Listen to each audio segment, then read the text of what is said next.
Muhammad Naufal Nur Hadi Hidayat sebagai pemateri dan pembuat PowerPoint. Anggota lainnya adalah Mahardika Bahari Saprudin sebagai pemateri, Aditya Darusman sebagai pemateri, dan Muhammad Agung Gumilar sebagai pemateri. Perkenalkan, nama saya Aditya Darusman.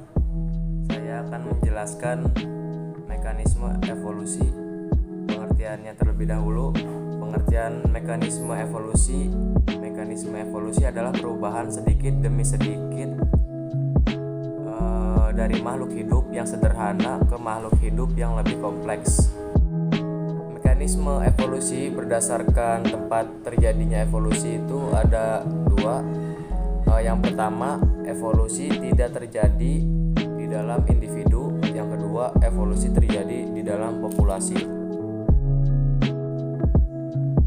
Kemudian faktor-faktor yang mempengaruhi evolusi. Yang pertama, seleksi alam. Yang kedua, mutasi bias. Yang ketiga, penyimpangan gen. Yang keempat, aliran gen. Kemudian saya juga akan menjelaskan tentang seleksi alam. Pengertian seleksi alam itu adalah evolusi seleksi alam adalah suatu proses di mana mutasi genetik yang meningkatkan reproduksi menjadi tetap atau makin banyak dijumpai generasi selanjutnya. Ini sering disebut mekanisme self-evident, sebab ada 3 syarat yang wajib terpenuhi untuk dapat terjadi, yaitu ada variasi terwariskan pada organisme dalam populasi tersebut. Yang kedua, organisme menghasilkan lebih banyak anak, namun sedikit sekali yang bisa bertahan hidup. Yang ketiga, anak-anak atau keturunan ini bervariasi kemampuan bertahan hidup dan bereproduksinya. Assalamualaikum warahmatullahi wabarakatuh. Saya Mahardika Bahari Saprudin dari kelas 12 MIPA 3 nomor absen 12. Saya akan menjelaskan tentang mutasi bias. Mutasi bias terjadi apabila 2 genotip, misalkan satu dengan nukleotida B dan satunya lagi dengan nukleotida A, pada posisi yang sama dan punya fitness yang sama, namun mutasi dari G ke A lebih sering dibanding mutasi dari A ke G, maka lebih cenderung terbentuk genotip dengan nukleotida A. Perkembangan mutasi bias juga sudah dijumpai banyak evolusi morfologi. Selain itu, saya juga ingin menjelaskan tentang penyimpangan gen. Penyimpangan genetik adalah perubahan frekuensi alel dari satu generasi ke generasi selanjutnya, yang terjadi karena peran yang bermain dalam menentukan apakah suatu individu akan bertahan hidup dan bereproduksi. Dalam istilah matematis, alel menjadi subjek sampling error. Akibat biola tidak ada gaya selektif atau gaya selektif relatif rendah, frekuensi alel cenderung menyimbang ke atas atau ke bawah secara acak. Aliran gen. Aliran gen atau gene flow merupakan pertukaran gen antar populasi yang biasanya merupakan spesies yang sama. Sekian dari saya, mohon maaf. Assalamualaikum warahmatullahi wabarakatuh. Oke, selanjutnya adalah frekuensi alel dan frekuensi gen. Apa sih frekuensi alel sama frekuensi gen itu? Frekuensi alel adalah perbandingan alel satu dengan alel yang lainnya untuk suatu karakter atau sifat tertentu. Contohnya A besar, B besar, A kecil, dan lain-lain. Sedangkan frekuensi gen adalah perbandingan gen yang satu dengan gen yang lainnya untuk suatu karakter atau sifat tertentu. Contohnya A besar, B besar, A besar, B kecil, dan lain-lain. Perkenalkan, nama saya Muhammad Agung Gumilar. Saya akan mencoba menjelaskan tentang hukum Hardy-Weinberg. Apa sih yang dinamakan hukum Hardy-Weinberg ini? Yaitu pada tahun 1908 ahli matematika Inggris Hardy dan seorang ahli fisika Jerman Weinberg secara terpisah mengembangkan model matematika yang dapat menerangkan proses pewarisan tanpa mengubah struktur genetika di dalam populasi. Hukum Hardy-Weinberg menyatakan bahwa jumlah frekuensi alel di dalam populasi akan tetap seperti frekuensi awal. Kemudian dalam hukum Hardy-Weinberg terdapat dua hal utama. Yang pertama, jika tidak ada gangguan maka frekuensi alel yang berbeda dalam populasi akan cenderung tetap atau tidak berubah sepanjang waktu. Dan kedua yaitu dengan tidak adanya faktor pengganggu maka frekuensi genotip juga tidak akan berubah setelah generasi.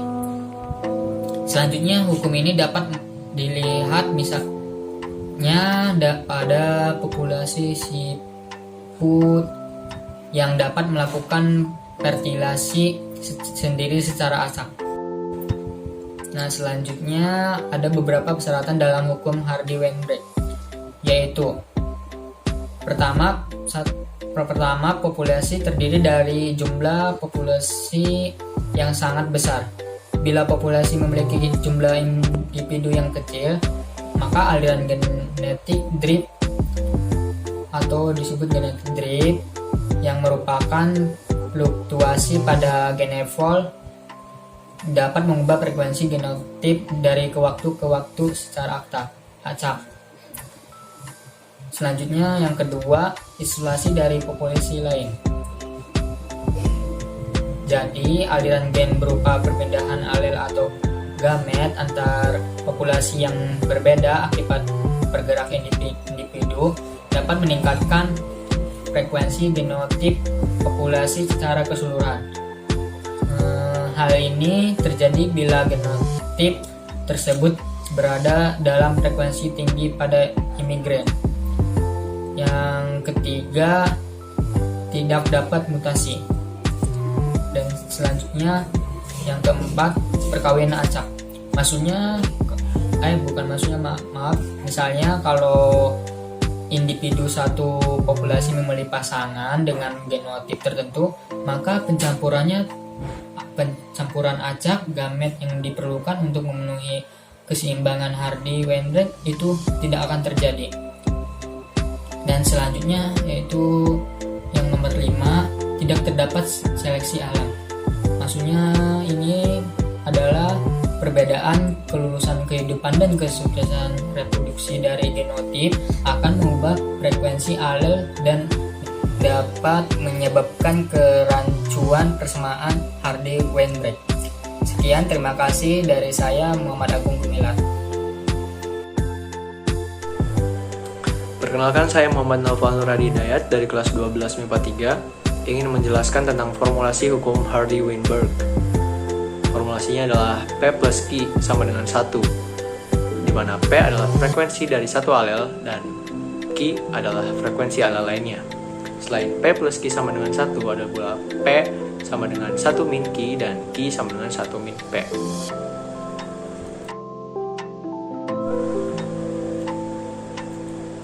Selain menjelaskan tentang formulasi hukum Hardy-Weinberg, saya juga akan menjelaskan tentang kelemahan hukum Hardy-Weinberg.